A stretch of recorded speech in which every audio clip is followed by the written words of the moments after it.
it's a great honor to be speaking among so many accomplished scholars. My research is my research is still not as mature, but I hope at least will be fun to see. So I'm talking about the Great Exhibition again, the world's first expo initiated by Prince Albert. And then in the department store, two very well-researched and theorized topics in 19th century Victorian cultural studies for their long-lasting social and commercial significance. A lot of existing literature discussed in depth the influence of exhibitions and department store culture in the 19th century respectively, but not so much of their connection. So yesterday I spoke about the commodifying effect of the Great Exhibition through aesthetic display of weaponry.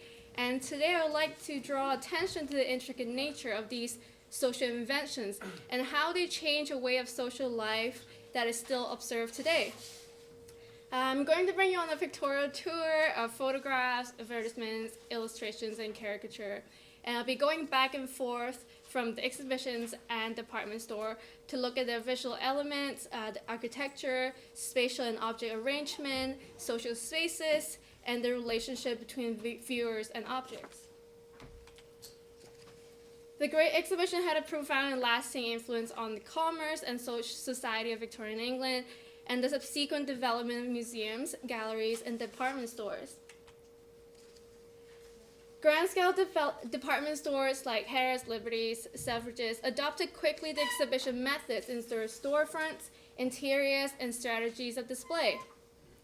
These spaces became a novel social destination that reshaped the horizons of many Britons, especially middle-class women. So I'm going to explore with you the influence of Great Exhibition's architectural and visual culture had on department stores, patterns on consumption, social structures, and everyday rituals in Victorian England.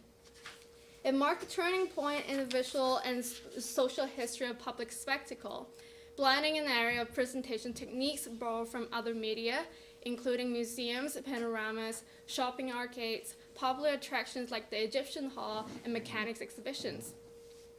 I think it served as a blueprint of the modern world's department store. For most of Victoria's reign, the typical shop was small, independent, and family-run. Only after the Great Exhibition, the 1870s saw the establishment of major department stores as a continuation of commercialized space of exhibition, introducing a new way of seeing in cultural and commercial life, and its lasting influence had endured till the 21st century. The symbol of the Crystal Palace was the innovative Crystal Palace designed by Joseph Paxton. The Crystal Palace was more of an extravagant version of the modern greenhouse, systematically assembled with mass-produced glass and iron, and was marketed as exemplifying the machine-like virtues of modern factory discipline in the official catalog. The emerging British department stores evidently follow the exhibition model of building which emphasized gallery floors, sweeping staircases, and dramatic glass roofs. Iron provided an open, spacious space in which large quantities of goods could be displayed while allowing a massive crowd to move with ease.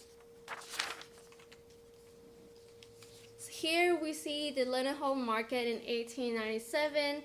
This, along with the Great Western Arcade, City Arcade of Birmingham, Curragate Market of Leeds, built around the same time, also resemble the Crystal Palace architecture in mini scale, with iron and glass as their main structural component. On the left here is the interior of Bainbridges in Newcastle in 1898. The exhibition model of open space, wide staircases, and glass cases after glass cases full of merchandise is unmistakably present. It reminds me of the bustling interiors of the Great Exhibition as shown on the right here. And here we have the pamphlet of Harris and Sheldon in 1909, that they saw the brass and glass structure as part of the selling point of their stores, alongside products they sell like wax heads, dress, busts, and sundry fittings. While another illustration on the right here shows its iron and glass entrance with no walls at all. Visual arrangement of the Great Exhibition also had a huge impact on the strategies of aesthetic juxtapositions. By placing a large amount of objects in the same category in glass cases or elevated, they introduced a new way of seeing. Displays in storefront windows, in-store glass cases, and open spaces made looking the principal exercise of going to exhibitions or stores. In reference to the obsession of glass cases in the Great Exhibition, the Times on October 13, 1851 writes that we want to place everything we can lay our hands on under glass cases and stare at Phil. The Planning Commission of the Great Exhibition believed that no object should ever be placed directly on the floor at the level of routes of traffic. They have to be exhibited on a plinth with a shelf elevated above it, especially under glasses and refractions of lights. Plinths, partitions, and furtrins separated the space of display from the space of viewers. Apart from the utilization of glass and light, no single element of the Crystal Palace display was new to the Victorian taste of luxury and ostentation. Yet to synthesize and systematize these elements of spectacle by putting them under spotlight, all together under one roof in the service of manufacturers' objects. This new approach of display shifted the axis of perception towards manufacturers' objects and possessions, inviting visual attention, wonder, aesthetic appreciation, and browsing, as opposed to touching or commercial negotiation. This strategy of spectacle and browsing were integral to its success, and businessmen saw a tremendous potential of it for retailing. Customers were encouraged to wander in its large space, surrounded by stunning visual display. Photographs of Selfridges and Harrods storefronts shown here demonstrate well the aesthetic use of window displays to indicate the extensive variety of goods on offer, winning over the hearts of Victorian female shoppers before they even entered the store. The glass case displays of commodities are attracting viewers to put focus on the objects as a show, as visual entertainment and interaction, separated from the sense of touch and sometimes without even real transactions.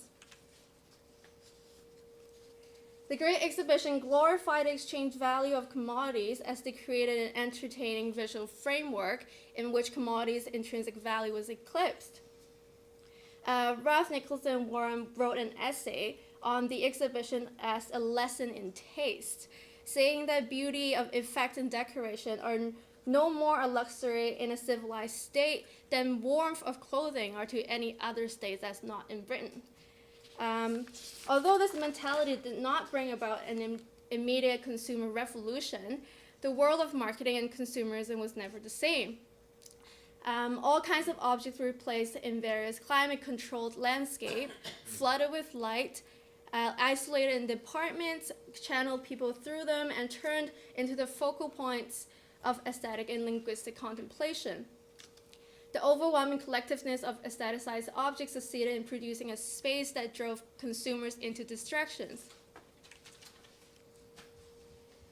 In mid-19th century, most department stores still prided themselves principally upon their specializations, while their favorite customer were the carriage traders.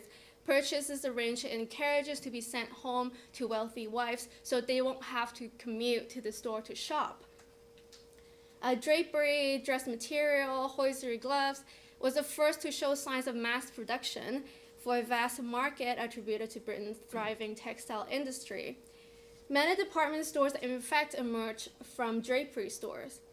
William Whitney in 1863 started the first model of the modern department store in England in the exhibitionary concept of grouping various categories of manufactured goods in one location.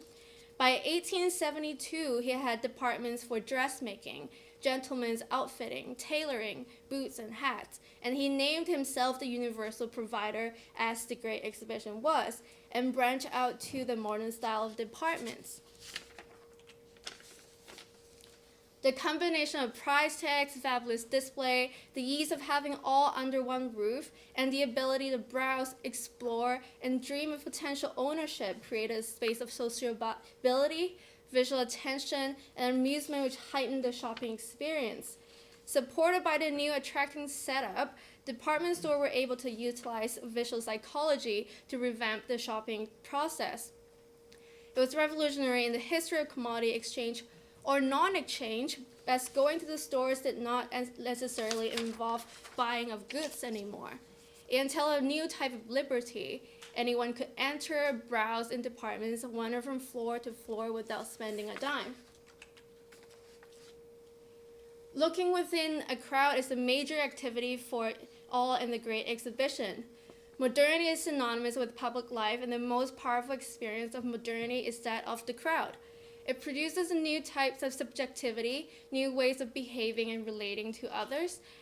Sociologist Tony Bennett has applied Foucault's idea of disciplinary power, panopticism, and governmentality to the public spectacle in the 19th century and termed it the exhibitionary complex.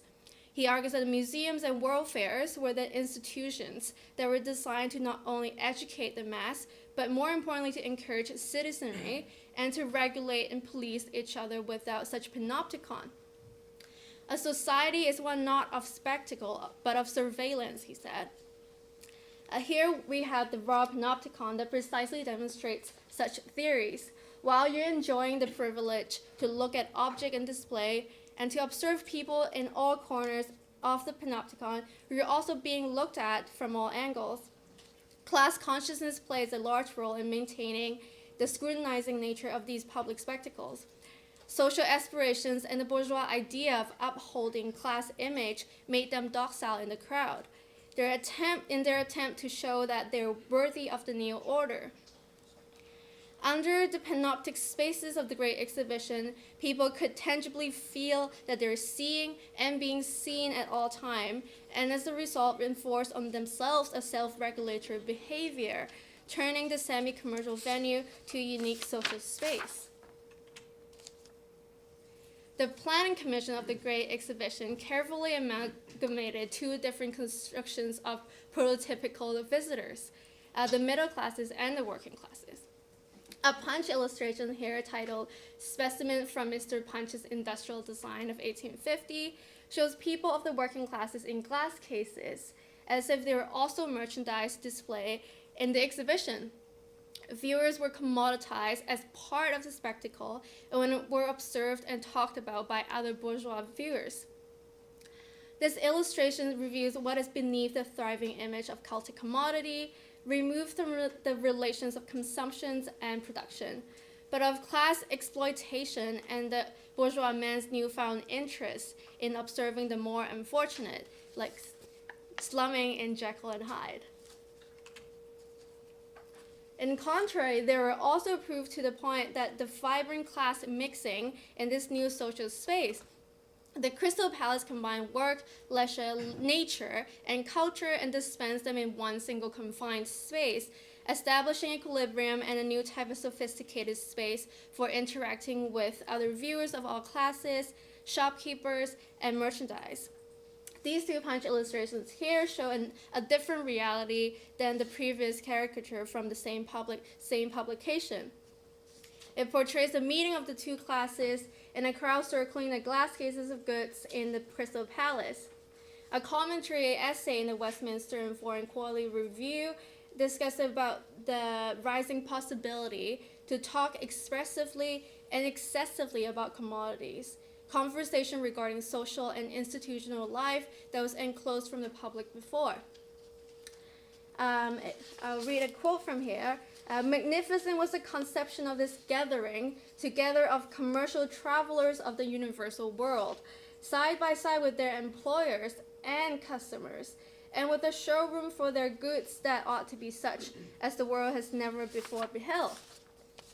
The sociability of the Crystal Palace was then extended to the department stores and reflected the growing complexity of British society, the well-heeled clientele of Imperial London, and the rising group of working classes, and also its blooming population. The department stores first catered to mature bourgeois customers with growing levels of disposable income. This confident class were the new dominant face of the modern world. Lacking title and land, they turned to an almost aristocratic realm of finery and consumer goods to signify their presence. Careful marketing ensured that some items were affordable to the less well-off, but of equal importance was the creation of an ambience which accommodated the complexity of the class system. The better off could be stamped their status by the price of expensive goods they purchased. The poorer working classes could enter a new world of material fantasy. They could see it and even touch it in some circumstances without having to pay the price that they could not afford to. In the department store scene, they're attracting another group of audience, and that was not distinct in that of the Great Exhibition, the middle-class housewives. For them, traveling to a department store on High Street usually involved a journey out of her home neighborhood, but the overwhelming attraction and experience of the vast variety of goods in splendid display, competitive prices, and the sociability of the department stores lured the middle-class married women back again and again. They are no longer carriage traders. By 1890s, the growing liberalness of London's underground railway system and a rapidly improving surface transport network heightened the competitions amongst the newer shopping centers of Knightsbridge, Oxford Street, and the mushrooming new suburban high streets. The last 2 decades of the 19th century witnessed the emergence of many London's premier department stores. At that time, almost each urban and suburban area in London boasted at least one or more department stores. The London middle-class housewives could then easily take a short train journey to the department store in Westbourne Grove, Kensington High Street, Knightsbridge, and Oxford Street. For the first time, she could do all her shopping in one destination instead of having to go from one specialized outlet to another. What attracted the middle-class women the most in these department stores was the many new options of social spots they offered. Whitney's opened a refreshment room for the ladies in 1872. Harrods started a ladies' club and a gentlemen's club in their stores. The restaurants and tea shops in department stores provided somewhere for women to meet each other outside of their own home without scandalizing their families or spending much money. The trend gradually influenced the habits of middle classes. The tea shops, lunchrooms, lounges, writing rooms, retiring rooms allowed women to rest and chat with her friends and made the shopping experience highly pleasurable. These amenities were found nowhere else in one single location. From the department store experience, the middle-class wives were relieved from sewing and kitchen work. But it was not merely the ready-made products they purchased that eased their chore loads, but the act of traveling around town to get to the department store and socialize. The Great Exhibition and the department store phenomena are exemplary of the 19th century Victorian social culture on its own, but the impact exhibitionary complex had on department store visuals transformed the world of consumption, silently expanding female realm in public space. The panoptic nature of many of these leisure spaces also reinforced self-regulation system of the crowds and facilitated the commodification of people of all classes, but most specifically from the bourgeoisie to the working classes. This research of Victorian consumption culture aims to connect the dots between existing extensive studies, how department store culture came to what it was and what it still is.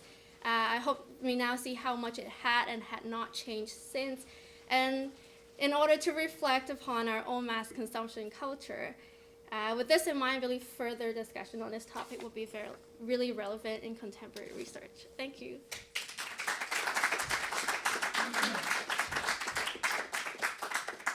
Fastest today, in relation to this disciplining aspect to the working class, that they are here to browse and to dream and to aspire, how would you describe the relationship between department store and flea market?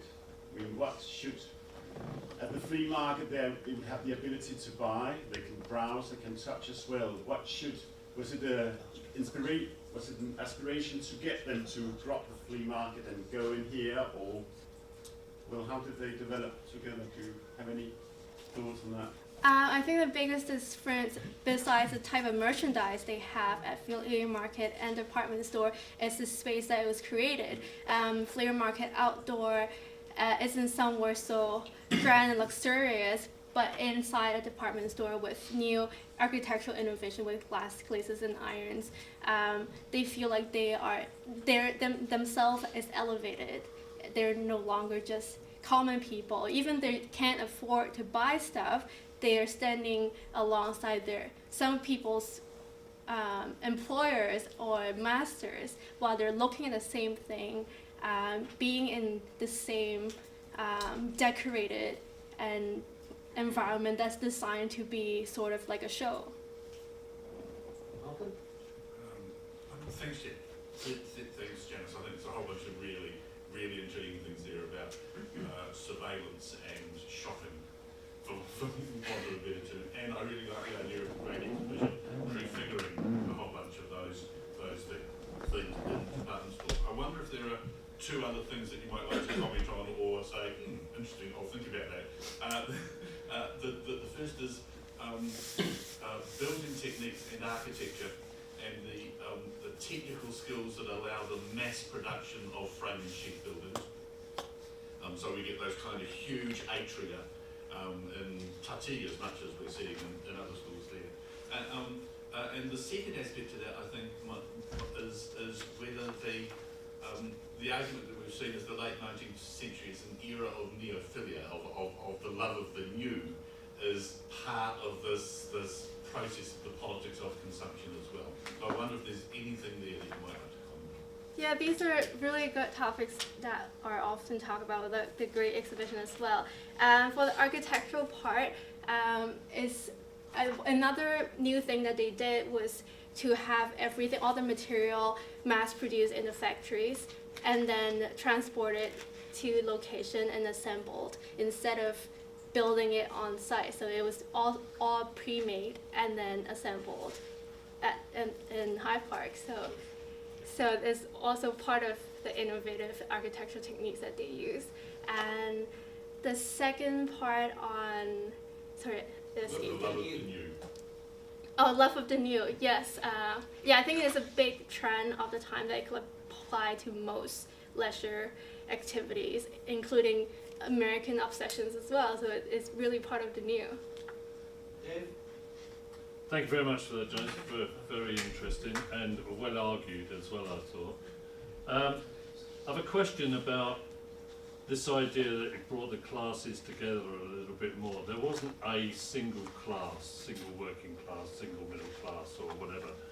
Was there any exclusion of certain types of people from the department store? You wouldn't want the real lowest working class mixing with your potential customers in the department store.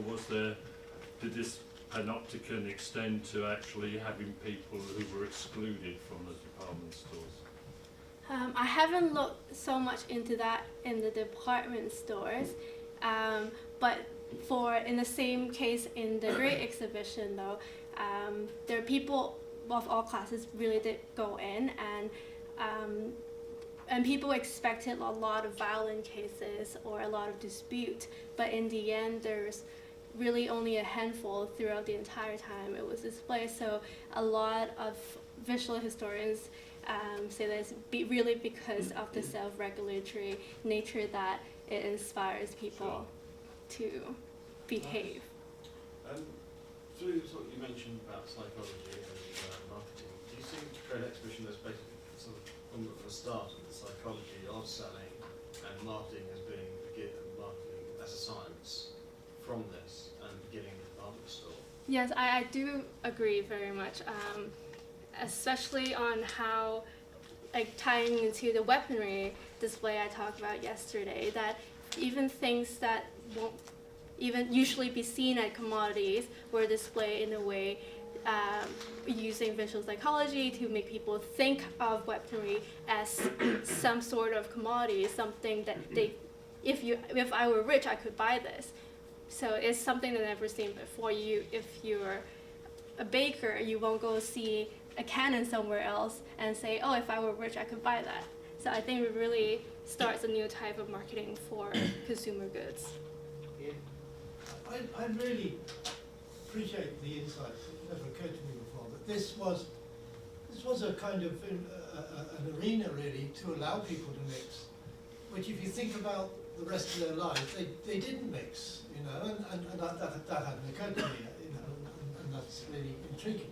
But I still go back a little bit to what Dave was getting at, is that you still wanted an element of social control in these situations. You didn't want things getting out of hand, you didn't want the wrong people there. What sort of security? They didn't have CCTV in those days. What sort of security did they have? You know, were there heavy people with shaven heads and earrings, you know, at the door? What about the pickpockets? Great place, you know, everyone's got some money, they're there shopping. This must have been something in the planning process that they had to confront, and it must have had a class element to it. Just a thought, whether you come across anything. That's a really good point that I'll look into. That's the Nicely purpose done, of these Jack. things. Daniel, one more. Well, thank you very much. Thank Daniel. you.